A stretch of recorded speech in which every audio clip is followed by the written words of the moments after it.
ಯಾವಾಗ್ಲೂ ಎಮೋಷನ್ಸ್ ನ ಸುತ್ತುವಂತ ಒಂದು ಕಥಾಹಂದರ ಇರುತ್ತೆ ನಿಮ್ ಸಿನಿಮಾಗಳಲ್ಲಿ. ಸೊ ಇದನ್ನ ಯೂಶಲಿ ಫಸ್ಟ್ ನೀವು ಟೀಸರ್ ಬಿಟ್ಟಾಗ, ಯುವದು ಓಪನಿಂಗ್ ಟೀಸರ್ ಬಿಟ್ಟಾಗ ಕಂಪ್ಲೀಟ್ಲಿ ಯೂತ್ಫುಲ್ ಸಿನಿಮಾ ಅಂತ ಅಂದ್ಕೊಂಡಿದ್ವಿ. ಅದರ ಹೊರತಾಗಿ ಈಗ ನೋಡಿದ್ರೆ ಈ ಸಾಂಗ್ ನಿಂದ ಹೊಸ ತಿರುವು ತಗೊಳ್ಳೋ ಹಂಗೆ ಅನಿಸ್ತಾ ಇದೆ. ಸೊ ಈ ಹಿಂದೆ ರಾಮಾಚಾರಿ ಸಿನಿಮಾದಲ್ಲಿ ಇದೇ ತರದ ಒಂದು ಸಾಂಗ್ ಇತ್ತು, ಕಾರ್ಮೋಡ ಸರಿದು ಸಾಂಗ್. ಅಲ್ಲಿ ಕೂಡ ತಂದೆ ಮಗನ ಬಾಂಧವ್ಯನ ತುಂಬಾ ಚೆನ್ನಾಗಿ ಎಕ್ಸ್ಪ್ಲೋರ್ ಮಾಡಿದ್ರಿ. ಸೊ ಅದಕ್ಕೂ ಇದಕ್ಕೆ ಏನಾದ್ರು ಸಾಮ್ಯತೆ ಇದೆಯಾ ಅಂತಕ್ಕಂಥದ್ದು?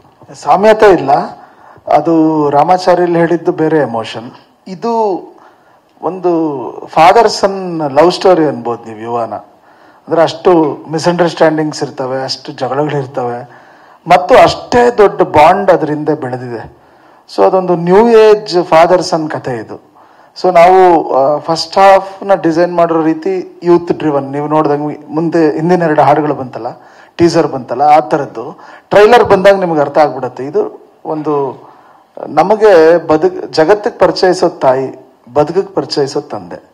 ಸೊ ಆ ಬದುಕಿಗೆ ಪರಿಚಯಿಸೋ ಒಂದು ತಂದೆ ಮತ್ತು ಆಮೇಲೆ ಆ ಜರ್ನಿಲಿರುವಂತ ಮಗ, ಇದನ್ನು ತುಂಬಾ ಏನೋ ಔಟ್ ಆಫ್ ದಿ ಬಾಕ್ಸ್ ಕತೆ ಅಲ್ಲ ಇದು. ಇದರಲ್ಲಿ ಬಂದೋಗೋ ಮಾತುಕತೆಗಳು ನೀವು ನಿಮ್ಮ ತಂದೆ ಹತ್ರ ಮಾತಾಡಿರ್ತೀರ, ನಾನು ಮಾತಾಡಿರ್ತೀನಿ.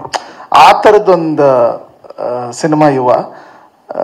ಒಂದು ಫ್ಯಾಮಿಲಿ ಸುತ್ತ, ಅಂದ್ರೆ ಒಂದು ಪಕ್ಕಾ ಮಿಡಲ್ ಕ್ಲಾಸ್ ಎಂಟರ್ಟೈನ್ಮೆಂಟ್ ಇರುವಂತ ಸಿನಿಮಾ. ಅಂದ್ರೆ ಒಂದು ಮಿಡಲ್ ಕ್ಲಾಸ್ ಬದುಕು ಮತ್ತು ಅಲ್ಲಿರುವಂತ ಸಂಬಂಧದಲ್ಲಿರುವಂತ ಸಂಘರ್ಷಗಳು ಮತ್ತು ತಂದೆ ಮಗನ ಮಧ್ಯೆ ಇರುವಂತ ಒಂದು ಮಿಸ್ಅಂಡರ್ಸ್ಟ್ಯಾಂಡಿಂಗ್ ಆಗ್ಬೋದು, ಜಗಳ ಆಗ್ಬೋದು, ವಾದ ವಿವಾದ ಆಗ್ಬೋದು, ಮತ್ತು ಅದರಿಂದ ಇರೋ ದೊಡ್ಡ ಒಂದು ಕಾಳಜಿ, ಪ್ರೀತಿ, ಅದರ ರಿಯಲೈಸೇಷನ್ನೇ ಯುವ.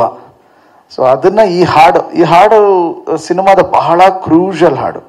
ಸೊ ಈ ಹಾಡಿಂದನೇ ಸಿನಿಮಾದ ತಿರುವು. ಇಲ್ಲಿಂದ ಕ್ಯಾರೆಕ್ಟರ್ ಬದಲಾಗುತ್ತೆ, ಗ್ರಾಫ್ ಬದಲಾಗುತ್ತೆ, ಇಲ್ಲಿಂದ ಒಂದು ಜರ್ನಿನೇ ಬೇರೆ ಆಗುತ್ತೆ. ಸೊ ಅದರ ಮುನ್ನುಡಿಯಾಗಿ ಈ ಹಾಡು. ಆಮೇಲೆ ಇಲ್ಲಿ ಅಪ್ಪುಗೆ ಅನ್ನೋ ವರ್ಡ್ ಯಾಕೆ ಬಂತು ಅಂದ್ರೆ, ನಿಮಗೆ ಗೊತ್ತಿರೋ ಹಾಗೆ ಒಂದು ಹಗ್, ಒಂದು ತಪ್ಪಿಕೊಂಡ್ರೆ ಒಂದು ಅಪ್ಪುಗೆಯಲ್ಲಿ ಎಷ್ಟೋ ಗೊಂದಲಗಳು, ಮಿಸ್ಅಂಡರ್ಸ್ಟ್ಯಾಂಡಿಂಗ್ಗಳು ಕಳೆದೋಗ್ಬಿಡ್ತವೆ. ಈಗ ಒಂದು ಫ್ರೆಂಡ್ಶಿಪ್ ಅಲ್ಲಿ ತಗೊಳ್ಳಿ ಅಥವಾ ಮನೇಲಿ ತಗೊಳ್ಳಿ, ಅದರಲ್ಲೂ ತಂದೆ ಮತ್ತು ಮಗನ ಸಂಬಂಧ ಎಲ್ಲ 90% ಆಫ್ ದಿ ಮನೆಗಳಲ್ಲಿ ಅದು ಫ್ರೆಂಡ್ಶಿಪ್ ತರ ಇರೋದಿಲ್ಲ. ಒಂದು ಫಾದರ್ ಯಾವಾಗಲೂ ಒಬ್ಬ ಇಂಟ್ರೋವರ್ಟ್, ಏನು ಹೇಳ್ಕೊಳಲ್ಲ. ಸೊ ಆ ತರ ಇದ್ದಾಗ ಒಂದು ಆ ತಂದೆ ತ್ಯಾಗಗಳು, ಆ ತಂದೆ ಸ್ಯಾಕ್ರಿಫೈಸ್ಗಳನ್ನ ಅರ್ಥ ಆದಾಗ ಅವನಿಗೆ ಫಸ್ಟ್ ತಂದೆನೋಗಿ ಹಗ್ ಮಾಡ್ಬೇಕನ್ಸುತ್ತೆ.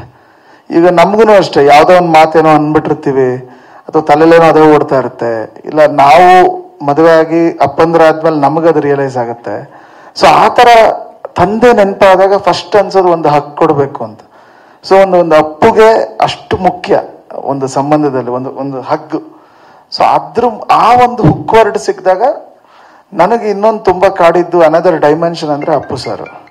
ಸೊ ಒಂದು ತಂದೆಯಾಗಿ ಏನೇನು ಕಾಂಟ್ರಿಬ್ಯೂಷನ್, ಮಕ್ಕಳಿಗೆ ಯಾವ ಜವಾಬ್ದಾರಿಯಿಂದ ಇರ್ಬೋದು, ಯಾವ ತರ ಫ್ಯಾಮಿಲಿಗೆ ಟೈಮ್ ಕೊಡ್ಬೇಕು ಅನ್ನೋದನ್ನು ಅವರೂ ಅದನ್ನ ಅಂದ್ರೆ ಸಮಾಜಕ್ಕೆ ಹೇಳಿ ಹೋಗಿದಾರಲ್ಲ. ಸೊ 2 ಆಂಗಲ್ ತುಂಬಾ ಕಾಡ್ತಿತ್ತು. ಬಟ್ ಇದು ಕತೆಗೆ ಪ್ಯೂರ್. ಆಮೇಲೆ ನೀವು ನೋಡ್ದಂಗೆ ಸಿನಿಮಾ ಸ್ಟಿಲ್ಸ್ ಯಾವುದು ಯೂಸ್ ಮಾಡಿಲ್ಲ, ಎಲ್ಲವೂ ಕಾರ್ಟೂನು. ಯಾಕಂದ್ರೆ ಇದು ಈ ತಂದೆ ಮಗನ್ಗಷ್ಟೇ ಸಂಬಂಧಪಟ್ಟಿದ್ದಲ್ಲ, ಇದು ಜನರಲೈಸ್ ಥಾಟ್. ನೀವು ಲಾಸ್ಟ್ ಅಲ್ಲಿ ನೋಡಿದ್ರೆ ಆ ಕಟ್ಟಿಂಗ್ ಕರ್ಕೊಂಡೋದಾಗ ಅಳ್ತಿರ್ತಾನೆ, ಆಮೇಲೆ ಸೈಕಲ್ ಹೇಳ್ಕೊಡ್ತಿರ್ತಾನೆ, ಆಮೇಲೆ ಎಲ್ಲ ಮೊಮೆಂಟ್ಸು ನಾವೆಲ್ಲ ಕಳೆದಿರುವಂತ ಕ್ಷಣಗಳೇ. ಸೊ ಅದು ಹೆಚ್ಚು ಹೈಲೈಟ್ ಆಗ್ಬೇಕು ಅಂತಾನೆ ನಾವು ಎಲ್ರಿಗೂ ಕನೆಕ್ಟ್ ಆಗ್ಬೇಕು. ಇದು ಸಿನಿಮಾಗೆ ಸೀಮಿತ ಆಗ್ಬಾರ್ದು ಹಾಡು ಅಂತ ಈ ಒಂದು ಸ್ಕೆಚ್ ಮೂಲಕ ಹೋಗಿದ್ದೀವಿ. ಮತ್ತೆ ಮಕ್ಳಿಗೆ ಬೇಗ ಅಪೀಲ್ ಆಗತ್ತೆ, ಸೊ ಮಕ್ಳಿಗೆ ಬೇಗ ಅರ್ಥ ಆಗತ್ತೆ ಅಂತ. ಸೊ ನಿಮ್ಗೆಲ್ಲರಿಗೂ ಹಾಡು ಇಷ್ಟ ಆಯ್ತು ಅಂತ ನಾನು ಭಾವಿಸ್ತೀನಿ. Thank you.